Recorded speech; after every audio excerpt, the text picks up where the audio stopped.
अक्सर education policy को लेकर छात्रों और शिक्षकों द्वारा सवाल उठाए गए हैं। 2019 से नई शिक्षा नीति का ड्राफ्ट सरकार लाना चाह रही थी और फाइनली बुधवार 29 जुलाई 2020 को न्यू एजुकेशन पॉलिसी को मंजूरी दे दी गई है। देश में पहली बार शिक्षा नीति 1986 में बनाई गई थी और आखिरी बार 1992 में बदलाव किया गया था। यह जानना दिलचस्प है कि भारत में विद्यार्थियों की संख्या यूएस की टोटल पॉपुलेशन से भी अधिक है। शिक्षा नीति 2020 में क्या क्या बदलाव लाए गए हैं, इसकी पूरी इन्फॉर्मेशन इस वीडियो में मिलेगी। सबसे ज़रूरी पॉइंट यह है कि स्कूल में राजनीति व सरकार का हस्तक्षेप लगभग समाप्त हो जाएगा। यह शिक्षकों और विद्यार्थियों दोनों के लिए अच्छी खबर साबित होगी। अब विद्यार्थियों को ई क्लासेस उनकी रीजनल भाषा में भी दी जाएगी। विज्ञान और गणित को बढ़ावा दिया जाएगा। हर सीनियर सेकेंडरी स्कूल में साइंस और मैथ्स विषय अनिवार्य होगा।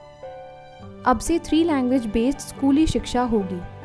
ग्रामीण इलाकों के स्टाफ क्वार्टर्स केंद्रीय विद्यालयों की तर्ज पर बनाए जाएंगे। मिड डे मील के साथ हेल्दी ब्रेकफास्ट भी स्कूल में दिया जाएगा।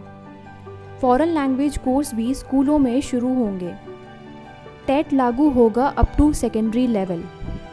शिक्षक नियुक्ति में डेमो या स्किल टेस्ट और इंटरव्यू शामिल होगा। 4 year integrated B Ed, 2 year B Ed और 1 ईयर बीएड कोर्स चलेंगे। शिक्षकों को गैर शैक्षणिक कार्यों से हटाया जाएगा। सिर्फ चुनाव ड्यूटी लगेगी। बूथ लेवल ऑफिसर ड्यूटी से शिक्षक हटेंगे। मास्टर डेटा मैनेजमेंट से भी शिक्षक हटेंगे। नई ट्रांसफ़र पॉलिसी आएगी जिसमें ट्रांसफ़र लगभग बंद हो जाएंगे। ट्रांसफ़र सिर्फ पदोन्नति पर ही होंगे। यदि 4 साल की इंजीनियरिंग में 6 सेमेस्टर पढ़ने के बाद कारणवश कोई नहीं पढ़ पाता है तो वह आउट ऑफ सिस्टम हो जाता है। Multi entry and exit system में यह रहेगा कि 1 साल के बाद सर्टिफिकेट, 2 साल के बाद डिप्लोमा, 3 या 4 साल के बाद डिग्री डिजी लॉकर के माध्यम से दी जाएगी।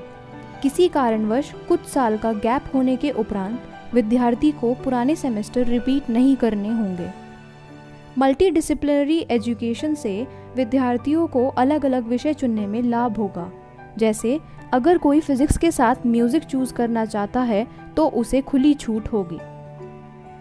आज के समय हमारे पास UGC, AICTE and national council of teacher education है, परंतु अब से single regulator for higher education होगा। अभी स्टेट और सेंट्रल गवर्नमेंट की मात्र 4.43% जीडीपी ही एजुकेशन में यूज होती है। अब से यह 6% होगी।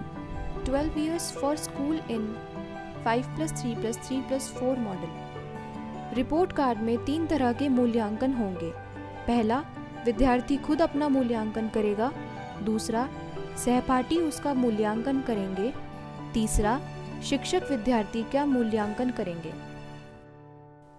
A new standard setting body, PARAKH, has been proposed to guide testing and all recognized school education boards.